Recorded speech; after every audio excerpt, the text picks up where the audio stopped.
世界上最远的狙击枪遇上这世界上顶级的狙击手会有什么反应？瞄准这1609米的铁盒子，装弹上膛，一气呵成，校正瞄准，屏住呼吸。5、4、3、2、1。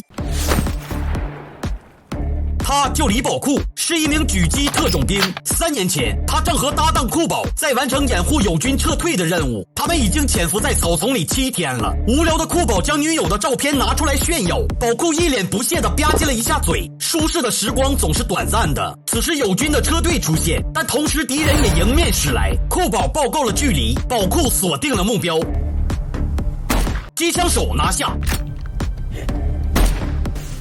汽车横翻在马路，看着友军安全撤退，二人正打算撤离，可此时后方出现了大量的追兵，二人再次射击，成功截